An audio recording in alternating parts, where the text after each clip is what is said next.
And we are live. Hi, welcome everybody to the SUSE QE Tools Workshop on this Friday in August 2023. Today, we would like to look into the OpenQA salt states, and we will tell you a bit about it. Salt managed OSD infrastructure using github.com as in salt states OpenQA. So I would like to tell you a bit about what Salt is, how we use it, what it supports, what's included in there, and how it is deployed. So let's first take a look here. So this is a public open source GitHub project. Everything that we have in the Salt states is in this repository, plus another internal repository for machine-specific configuration and internals like passwords and such. That's in a so-called pillar document. So if you're interested to learn more about Salt, there is upstream documentation and a lot of cool videos about that. So I'm not going into too much detail about that. What this repository contains is Salt states that are used to configure an OpenQA infrastructure in general, for example, as used for OpenQA SUSE QE, and in some cases it actually hard codes OpenQA SUSE QE. So that I doubt anybody using those salt states directly for any other instance, but it could be done with just some minor tweaks. We have instructions here how to use, which are the instructions that we follow ourselves. So when we add any new machine to that managed infrastructure, then we are using those instructions, which is basically zipper install minion. So far we only have the very same, we try to use the very same operating system for all connected nodes, which is the most current, or let's say last stable leap, which is this time because we are like in the process of migration, either leap 15.4 or leap 15.5. Lee would be equivalent there. But we also use Tumbleweed for testing. So what we need to do is to add any machine is to just set the minion ID and the host name to the fully qualified domain name and host name respectively, so that we have consistent entry. And we know then from the Salt master what are actually those machines that are connecting.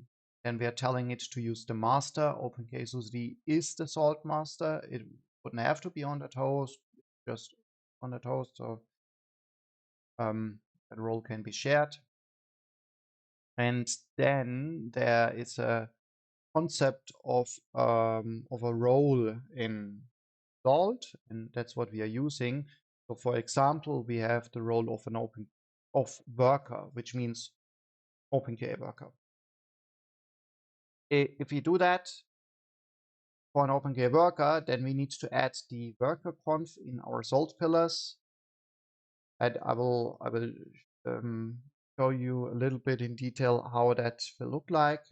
And then we are enabling the Salt minion, and then we can see on the master that it's connecting. And then if we accept the key, then we can apply state apply, meaning that all the states which are configured will be applied. This is a GitHub project, but actually primarily we use an according internal GitLab project having the same repository, and mainly for the reason that then we can directly in a deployment CI job, which you see configured in this file, we can synchronously deploy after merge to master. We can deploy to all the machines. You can see that here. This is the deploy job. It's using a tumbleweed container image to start the deployment. But what we mostly do is, you can see that here SSH target, we connect to the target, which in this case is OpenKE SUSE QE as the salt master. And then we check which minions are currently down, and we ensure that all the components that we use are in sync. That's the so-called grains and pillars and the salt mine. So that's a like very specific term from the concept of salt. And then the most important command is this one here, which says we are applying a salt high state. After that, there's just consistency check done immediately after that to see, do we receive proper and valid monitoring data, which is done by Telegraph. So the top entry file is called top SLS, and I think that one is easy enough, so I will present it.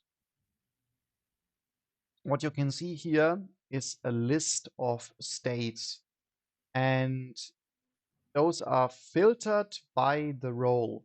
You can see a little star icon, meaning that those states are applied to all the machines which are connected over SSH. For example, we apply something about network, and we actually do control something about the salt minion itself from the salt states, configure something about SSH, HD, Crony, gain dump, monitoring, and so on. What is also configured is, for example, reboot manager. And if we do not have the role of a web UI and a worker, then we also configure auto upgrade. And those are maybe the two things which are most important, along with the generic monitoring. So for all the hosts which are connected to that infrastructure, then we configure automatic upgrading.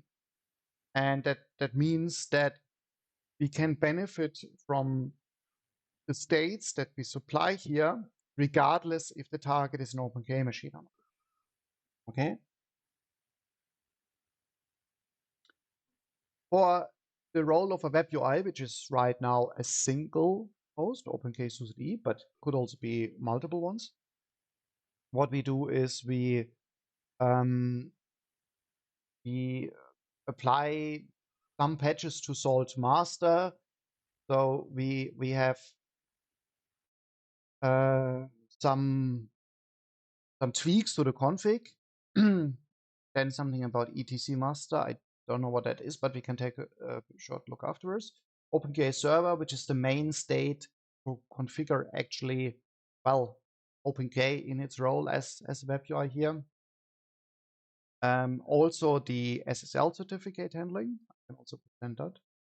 And for the worker, accordingly, the main state is OpenKE worker.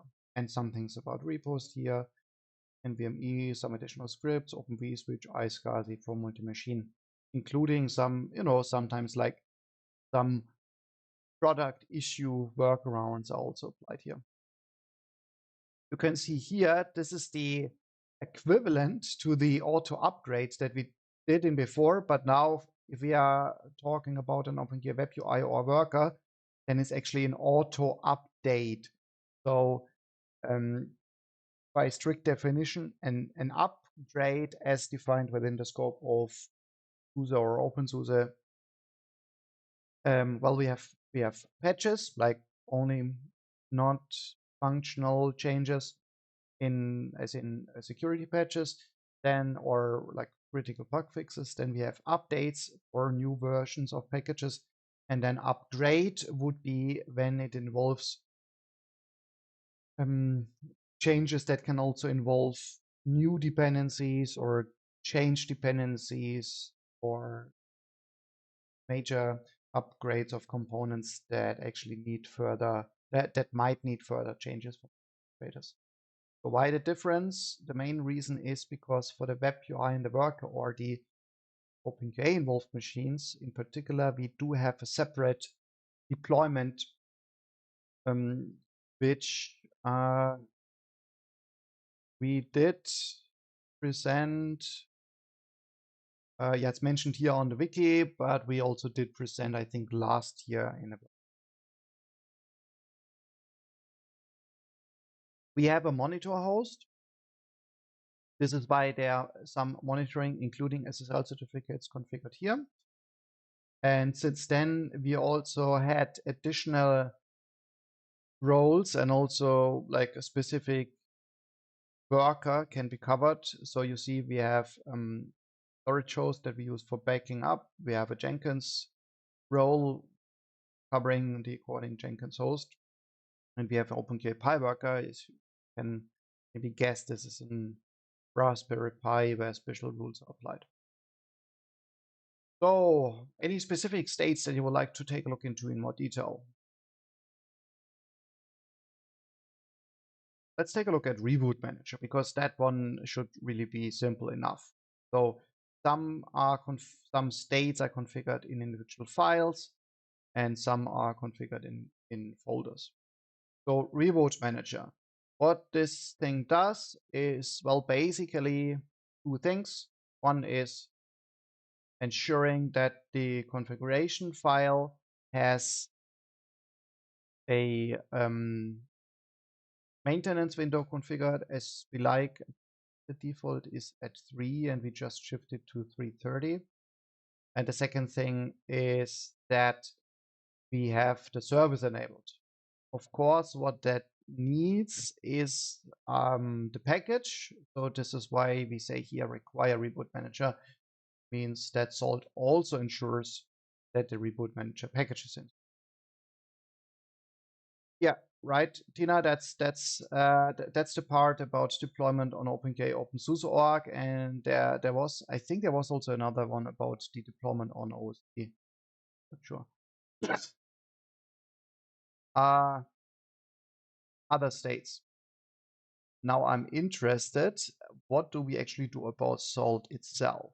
So as I said, we apply some patches, and so what we can see here is that for the master, we ensure that the Salt master is installed. Well, yeah, that's kind of redundant because we wouldn't ever be able to execute Salt here. But if you would have another Salt master to which OpenGL SUSE QE as a potential master is connected, and by that we could like prepare another master.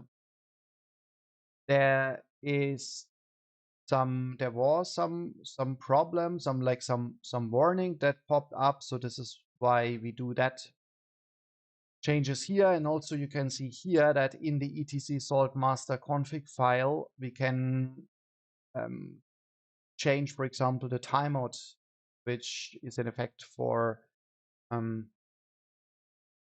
slower machines, and then also the external dependencies like the pillars, and we can configure some kind of custom variables with node groups so that we can group machines together. For the minion, well, we ensure that the package is installed, and then the equivalent here, and then here we disable some modules which were making Salt be rather slow. So this is also some kind of upstream issue with some discussions and some workarounds. One more thing I would like to show in detail is the auto upgrade. So what we have is we have an init SLS, which is controlling the thing, and then we have a systemd service, and we have an according systemd timer.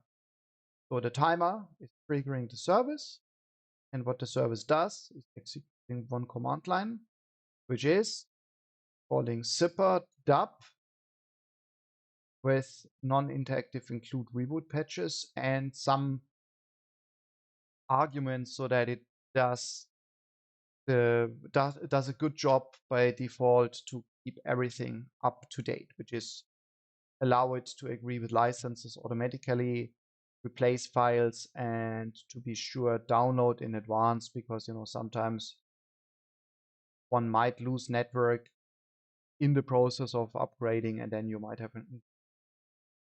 and then talking to reboot manager, there's a command on every user system which is called needs restarting.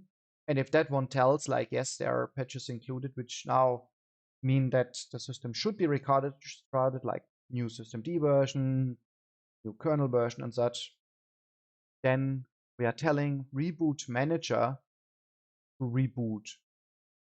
And that means that during the configured maintenance window, which was every Sunday, 3:30 in the morning, we reboot the system automatically if there are patches pending that ask for a reboot.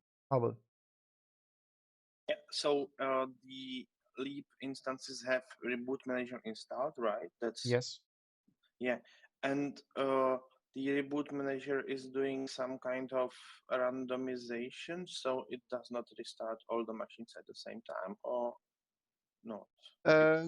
In theory, yes, because we configured in reboot manager a maintenance window, but the machines do not. Well, I think there is some randomization, but it's, let's say, so small that effectively a lot of machines reboot at the same time. However, for our purposes, that's completely fine because, consider multi-machine tests or anything. It wouldn't help if some workers stay up and the others is currently rebooting. But of course, I pushed for automatic upgrading and I pushed for automatic rebooting, means that there were some quirks, let's say some years ago, when OpenKey workers were not handling the reboot properly. Like, they were leaving jobs behind which were not properly handled. And that's now all changed. So normally nobody realizes. I mean, the thing what happens is that OpenKey jobs are actually aborted, and then they are automatically re-triggered after. I see. Well, it's a bit reminding me how this is done in Kubernetes, because there the node is like made non-active, but Yes, is still running until all the jobs running on it are finished or migrated elsewhere, and then the node is restarted, and only after one node is restarted, other node goes. So it's not like but exactly. So that's a good point. The thing is, that makes more sense if you have something that is more separate from each other. But consider a worker machine that has like 30 OpenQA worker instances configured. And we have considered the alternative to say like, well, let's delay the reboot until all the jobs are finished. But then that would mean that there might be one job which is like running for 8 hours, and during that 8 hours, everybody's waiting for them. And normally you're much quicker to say, let's just reboot right away, abort the jobs, and the ones which are quickly finished, they will have a start from the fresh system to also finish quickly. And the one that's taking 8 hours, well, then it will take another 4 hours. It wasted like 4 hours, and then it takes another 8 hours, but it's taking long anyway. And for the web UI, I mean, we have a virtual machine that's like rebooting within 20-30 seconds. So normally nobody realizes anyway if the web UI doesn't respond to one request. Yeah, and also all the OpenQA jobs, they continue running while the web UI is rebooting, and they will just say like, oops, I cannot upload the current screenshot, and after 30 seconds it can upload. So really hard to recognize that state. Right. About SSL certificates, because apparently that's really a problem for some to keep SSL certificates up and running. Well, for us, it looks like this, that we have this, oops, not, sorry, that's actually not the right certificate. No, that's Apache separate. certificates, right, here it is. And then here in dehydrated, what we do is we install the dehydrated packages, which can be configured for something like Apache or Nginx. And then we also monitor for the certificates so that we ensure that they are kept up to date. And if the renewal process, which should be automatic, doesn't work, then we would receive an alert message. And with the, I would say, rather diligent and strict alert handling, we should be able to cover those cases well before the certificates actually expire. As you can see here, we are reading from the pillar repository. So there's some component which can be like host specific, like that for OpenQA SUSE QE. Of course, you want to have a certificate as well for this domain and maybe some CNAME entries, but not.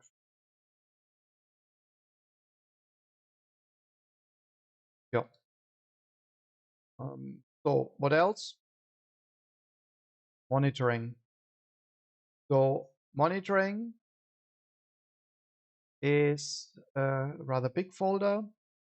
What we do there is we configure Grafana along with Nginx as a proxy before that. And we configure InfluxDB as the database, which feeds Grafana and is fed by Telegraph.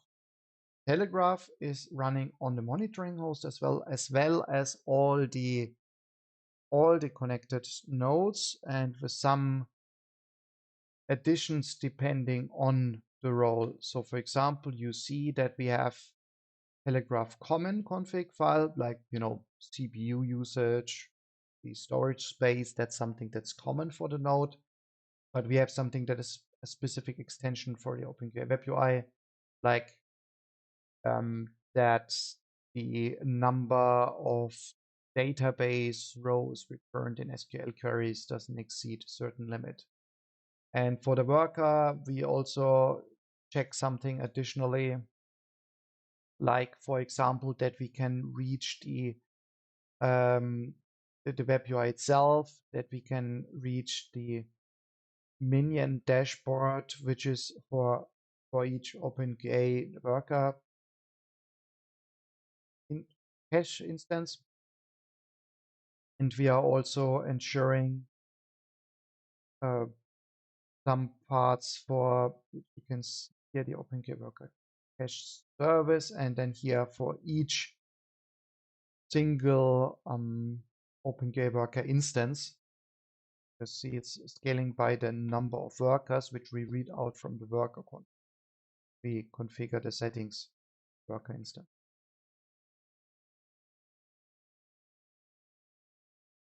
For the OpenQA specific states, we have this OpenQA folder.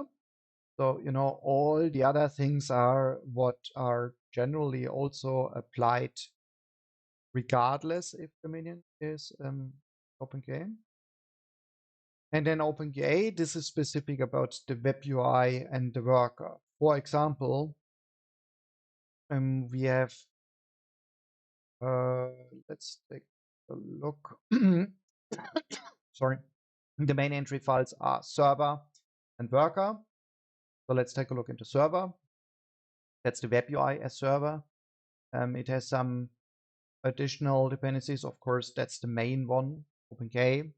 But we're also supplying something like an FTP server or Samba. We want to send some emails, so this is why we have that. Yeah, we have the etc app stub, like for all the mount points configured in here. And then we have the main OpenQA ini file. And with the ini file, we want to ensure some settings, like the download domains that we allow, the AMQP server with SUSE where we push AMQP events to specific, like, updated default values for SS, asset, and result storage, and the job done hooks, which you might know from they comment on OpenGA jobs with this OpenGA investigate results, or they try to label jobs accordingly for known issues, which are read out from Progress OpenSUSE.org as an issue tracker for test issues. Then we ensure that the web UI is running, the GRU service is running, settings for connecting to the database, something about Apache and the SSL certificates. Then we ensure that certain bot user accounts are configured with the according SSH key. So for example, here you see the mention of the GitLab suffix. So this, if I'm not mistaken, this is the user that we use to push to the GitLab project all the needles. And then there's also like the connection vice versa, so that GitLab may log in into OpenGA SUSE and drive the deployment. Mount point options, telegraph settings, Postgres settings, then the FTP server, the Apache SSL certificates, the mail server, some auth auto scripts, and yeah, further tweaks like how much data we reserve for the system journal and so. Accordingly, for the worker, that should be a bit simpler.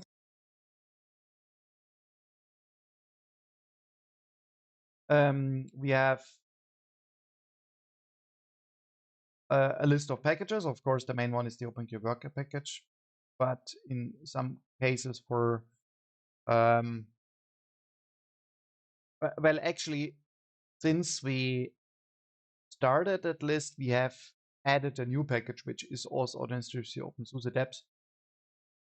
So maybe or hopefully many of those packages are by now also included within also OpenSUSE OpenSUSE Depth. So we should be able to, not need those anymore. But some things are not automatically pulled in by the worker. For example, on an x86-64 host, yeah, you want to have emo accordingly for the correct architecture, including OVMF to be able to support, and so on for different architectures. NFS client configuring an NFS share.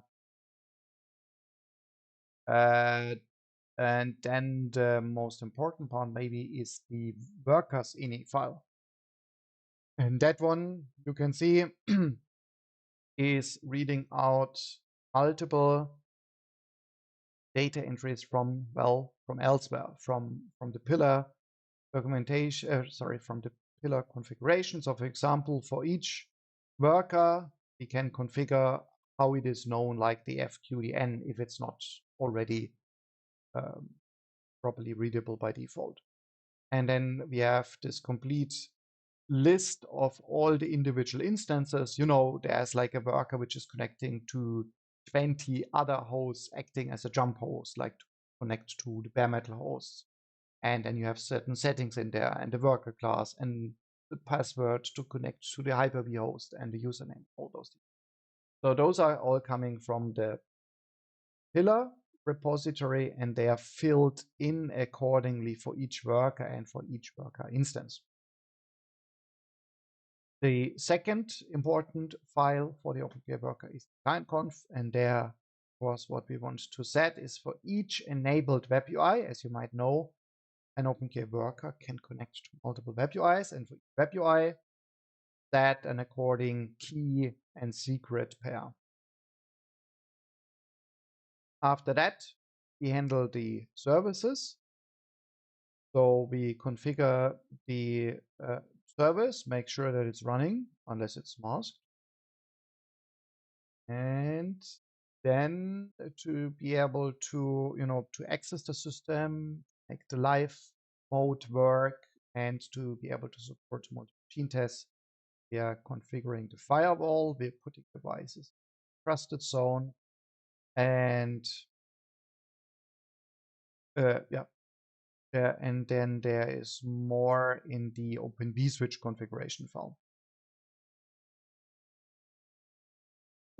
Something about Rob, and then telegraph, and then IP forwarding. What is accept RA? I don't know. Oh, okay. So it's router advertisement. It's yeah, basics related thing, I would say. I'm not sure why we need that, but sounds like a thing that shouldn't harm to enable, right? Any other component within the salt states document that you're interested to walk over, right? If not, then let me show you how does it look like in practice. So I'm connecting to OSD is a shorthand for self to connect to old master, which is OpenGay SUSE QE. And what we can do in here is we can list the salt keys, and that shows us all the hosts which are connected. And you can see that's already quite a list. And likely there are some machines which you recognize, and many have something like OpenQA worker, OpenQA worker, OpenQA worker. So those are like the older workers. They are like middle old, and then there are some pretty new one which are now running from the new RAG 2. There are also some unaccepted keys. I don't know those. They might have been temporary entries. We can delete them, try to check where they come from. And our two testing hosts, which sometimes we do connect and sometimes we don't. And you can also recognize in here that there are some machines which do not have anything to do with OpenGA, for example, backup, QAM, QE, Nürnberg, a recent addition. Well, why is it connected here? Because we figured that, well, we inherited the maintenance of some more machines which are not directly connected to OpenGA, but with, you know, as visible in this job file, with the salt states repository, we can already configure some things which are pretty helpful for a generic host, including that. So this is why one by one, little by little, we add more and more hosts to that infrastructure. This just being one example, backup QA being another example. And those are those generic hosts. So what we have for those hosts is that they are monitored. They are having ensured to have automatic patching, upgrades, proper SSH config, which is considered more safe than a default maybe. And as necessary, also workarounds applied for issues which are present in depending on the packages. So how does one use that? Let's say I want to check something on an individual host. Let's pick Tumblesly, and I would like to let's say I want to execute just a manual command. Of course, I could log in with SSH, or what I can do, and I can combine hosts. Oops, no, not like that. Salt, Tumble here. Just use that, and then command run, and then I can check what's the version of the salt manual pack. Okay, and if I do that, then it asks that from this one host. What I can also do is I can do that for, let's say, for all machines which are in the QA domain. And you can see that it does that here, and it quickly tells me the state of multiple machines, including covering differences in the architecture. And for example, we can see that Menage 1 is off by one version because other PowerPC hosts are already up to date. Oh, it's actually 3004. It might have an older version logged, but yeah, we'll check that there. If I want to execute a command, so Salt is pretty good to help us to select nodes based on certain parameters. So for example, what I have in my history here is for all the PowerPC and AH64 machines, they apply security sensor, right? So this is how a command can look like to say, I only want to target those machines. One of the most simple is test ping. Okay, I messed that up, right? So test ping without the new line in between, and then you see we're getting response of all those machines. You also observe that it's not like instantly. So yeah, it really can take a little bit of time. You know, maybe it was not that significant, but it was just a ping, right? So that's not like the ping with the ping command, but like a salt ping. So it's using the salt infrastructure to connect to the machines. And in some cases, we really struggle with some machines are not returning on anything that is more sophisticated than a test ping. And then you really wonder, like, okay, what's the problem? And we need to investigate there. But those are really indications that maybe something is wrong with the network in the recording machine or in the data center or in the rack. Maybe the switch is overloaded. Maybe there is a problem with those. So a lot of different things that we observe by doing that. So let's just check if we ping all the machines, we're actually returning to the command line. So all is good right now, but that's not always the case. Okay. Any ideas or questions on things that we could use the command line for?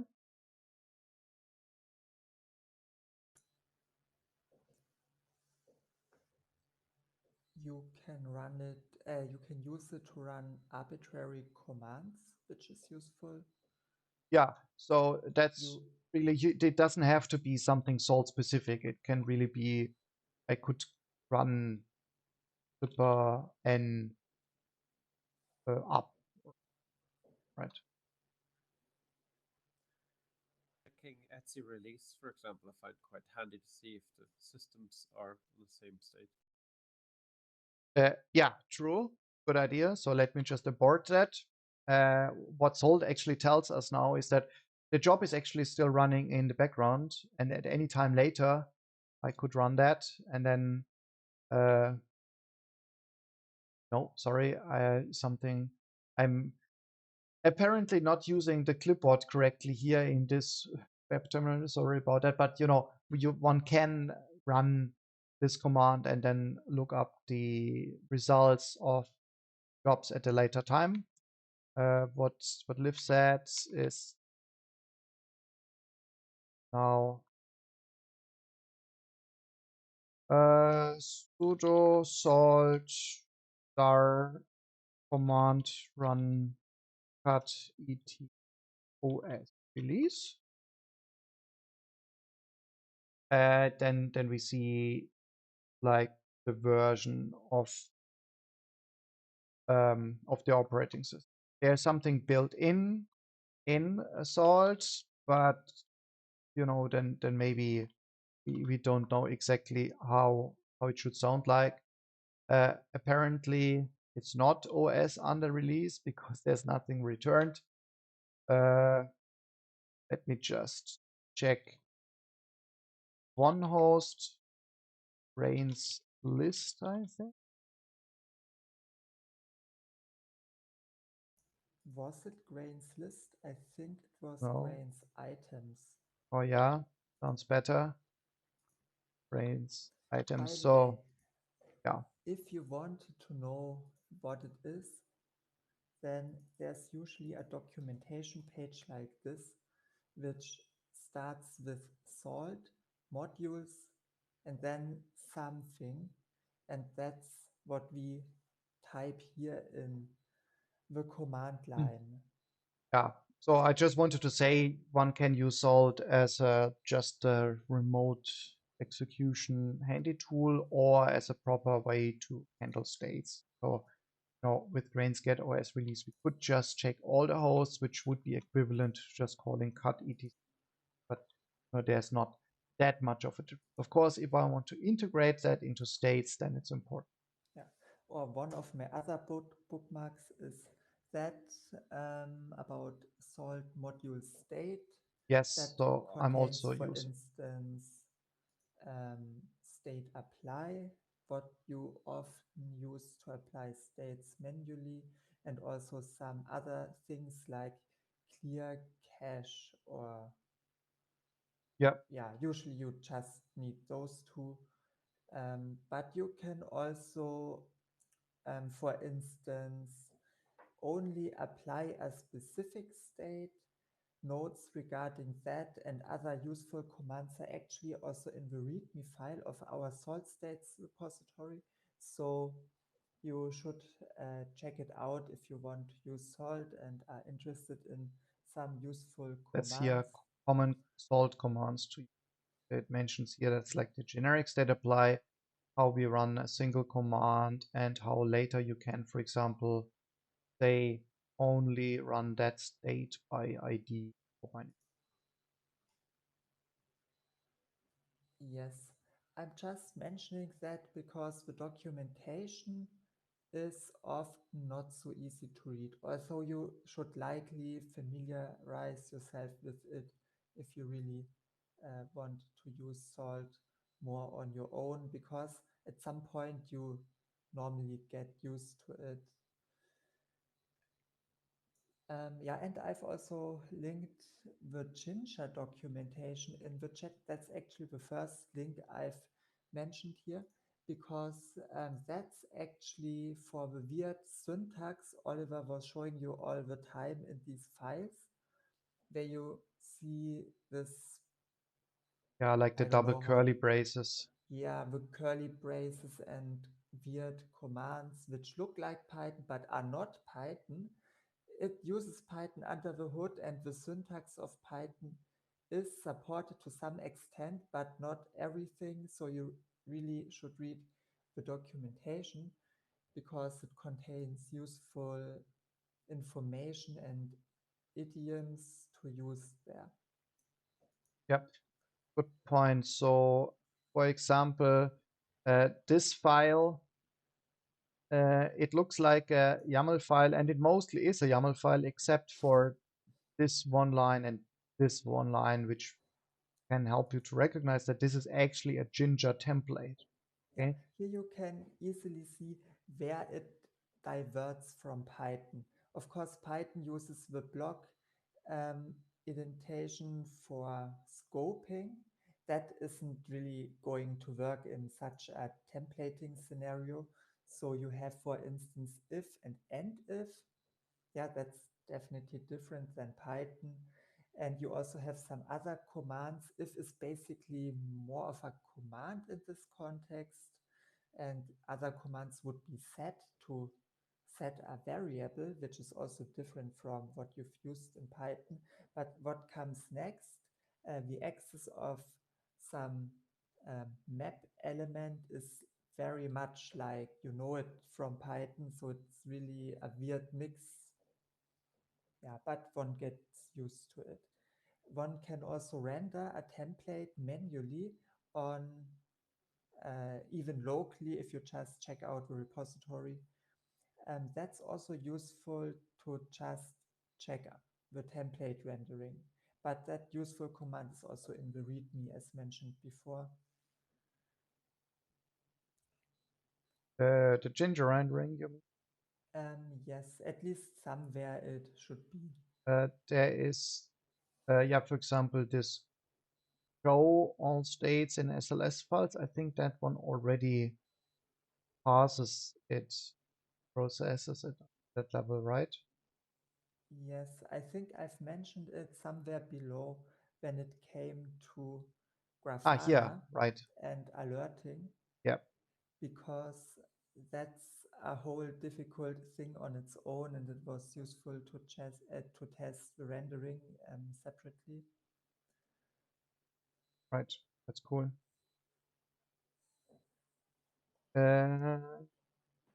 Right. So let's try to ask and answer some common questions. The first question was, I mentioned that already, is this repository useful to configure any other OpenGA infrastructure? I would say directly no, because it's not built or tested for a generic infrastructure. It is really what we use in SUSE.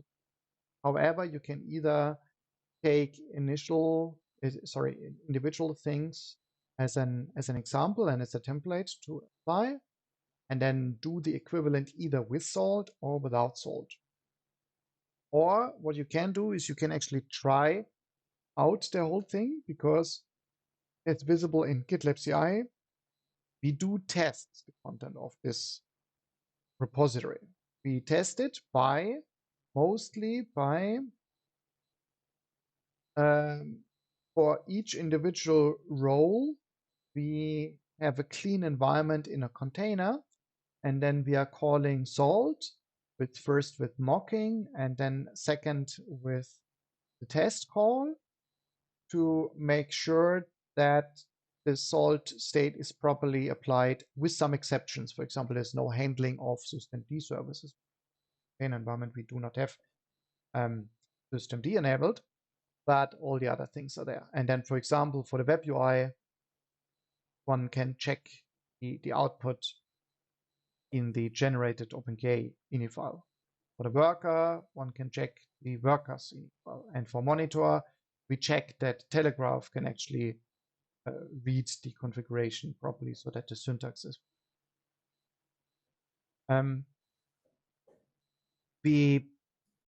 Let me show you that here in this in the GitLab project, a recent pipeline that was executed. So we run some tests in merge requests, and after merge, we are running.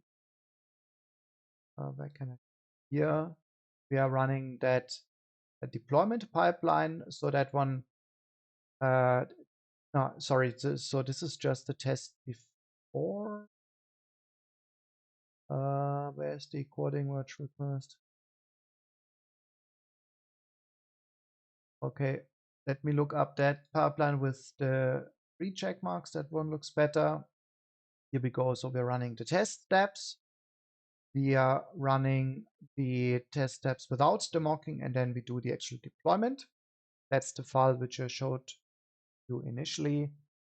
So what this is doing, it's logging into OSD as the salt master, and then for all the machines, it's applying a salt state, and this can take pretty long, 20 minutes, and sometimes we also run into some timeouts, and then we identify, or we're actually trying to improve why is it not able to apply the salt states on all the machines.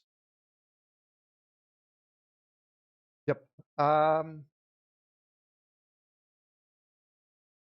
Next question, like, how can you contribute? Well, as a SUSE employee, and this is what's likely most relevant to most of you, in this repository, you can apply changes and open a merge request. If it's like trivial changes, then the effect of the changes or the correctness of the changes can be covered by CI jobs. And of course, we review the changes, and then we will see if something is mergeable and what's the effect. Let me show you an recent example of a merge request by Santiago Zarate. So Santiago is not within the SUSE QE Tools team. So someone, let's say, outside the team, and the change was simple enough concerning the activation of actually products on OpenCase SUSE DE. And yeah, some changes are covered in CI jobs accordingly, and then merged. That one was merged as an exception despite the CI jobs failing, because sometimes GitLab infrastructure isn't that stable. But really, the default should be that we have the approval. So here is another example, which is also, let's say, realistic. We do have tests passing, and then afterwards, after some review, we merge, and then the tests pass again, and then only in deployment, which is after merge, a problem happens. This can happen. You can see here it took 50 minutes, and some minions returned with non-zero exit code, and actually it's not even obvious which one is the faulty one. So yeah, that's something that we improve. But let me show you an example that looks cleaner, like this one. So Nick created a merge request. Tests were fine. I approved and I merged that, or actually what we are using commonly is that feature to say GitLab should merge automatically as soon as all the checks pass, and then it was deployed automatically and with success. So there's no follow-up needed by us. What if you have questions how to contribute something, or if it makes sense, then ask us please in the SUSE internal Slack channel engineering testing. Is it useful to add more hosts to that salt infrastructure? I would say in general, yes. Everything for SUSE LSG QE, like all production machines which run a current leap system, can and should be added to this repository. Is it useful to add test machines which are regularly reinstalled? Then the answer is no, that's not necessary and not useful to do that. It's meant for persistent and production services, like things that should continue to run. Can we add other operating systems or other versions to that repository? Our general rule is no, we don't want to do that, because for all the hosts which are here, and as you can see, that's already quite a long list. And yes, there can be machine-specific problems. The SUSE QE Tools team is maintaining those and keeping those machines in a proper state with the help of Salt, but also with the help of the monitoring system. So we are being alerted on any issue with those machines. Meaning, if we would add any other operating system, let's say Windows Server, if that's possible with Salt, or SLE12, SP3, LTSS or something, then that would mean that we would need to learn how each and every specific operating system and architecture and such works, and we would like to avoid that to not exceed our capacity. Yeah, that's it. Do you have any more notes, additions, or questions here?